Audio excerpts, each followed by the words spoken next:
সারাদিন খুব ধকল গেছে, সবার উপরে খুব ধকল গেছে। আসলে শোরুমে যারাই ছিল সবার উপরে প্রায় 10 দিন যাবৎ খুব প্রেশার পড়তেছে। এর মধ্যে সবচেয়ে সেরা প্রেশার ছিল আজকেই আর গতকালকে।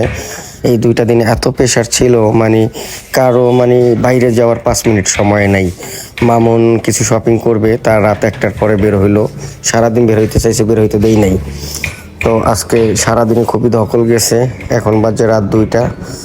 ক্যাশ মিলাইতেছি, সারাদিন পার্টিকেও টাকা দিছি, টাকা দিতে দিতে যা সেল করি তার ডাবলই পার্টিদের দিয়ে দিই। মজাই পাই না, ক্যাশ আগেই খালি হয়ে যায়। যাই হোক, এখন ক্যাশটা মিলাবো। মারুপও বসে আছে আমার জন্য, মারুপ বাসায় চলে যাবে, আমিও বাসায় চলে যাব। তো এর মধ্যে একা একা গোছাইতে লেট হয়ে যাচ্ছিলো। মারুপকে আবার ডাক দিলাম, 2 ভাই মিলা ক্যাশ মিলাইতেছি। মারুপ জিজ্ঞেস করতেছিল আজকে কাকে কয় টাকা দিয়েছেন। তো এর মধ্যে 2 পার্টিরে টাকা দিছি, ঘর ভাড়া দিছি।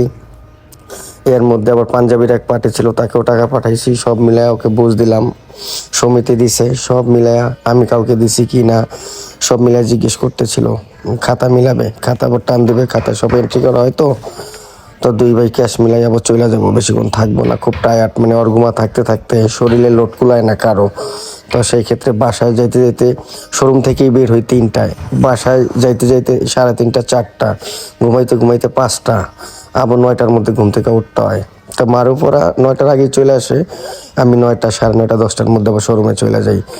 আমার আবার ঘুমায়া পোষায় না, ইদানিং 10 দিন যাবৎ খুবই ঘুমায়া পোষায় না, একটু পোষায় না। এর মধ্যে গলা ভেঙে গেছে, কাস্টমারের সাথে কথা বলতে বলতে বলতে বলতে একটা মানুষ কত কথা বলতে পারে, এত পরিমাণে কথা বলতে হয় যে আমার গলাই ভেঙে গেছে। এখন আর সাউন্ডই পাচ্ছি না। একটা কাস্টমারের সাথে কথা বললে ফ্যাস ফ্যাস করে বলতে হয়। জানি না আরও 2টা দিন বাকি আছে, 2টা দিন কীভাবে কাস্টমারের সাথে কথা বলবো। কথা বললে যদি কথা না শোনে, গলা এখন যা আছে এখনও তাও চলে।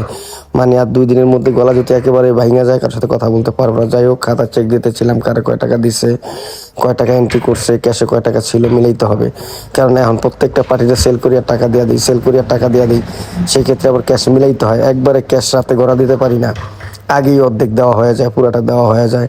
সেই ক্ষেত্রে ক্যাশে কারা কয় টাকা দিছে মিলে আর যেটা ক্যাশ মিলাইছি ঠিক আছে কি না।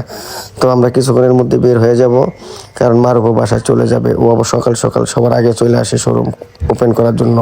মারুফ আর তন্ময় আবার আমার আগে সবাই চলে আসে, আমি সবার লাস্টে আসি।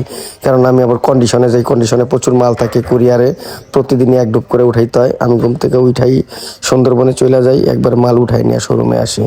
তাই মারুফে বলতেছিলাম যে কালকে একটা কন্ডিশন আছে, 1 লাখ টাকার, এটা উঠাইতে হবে। আমি তারপরে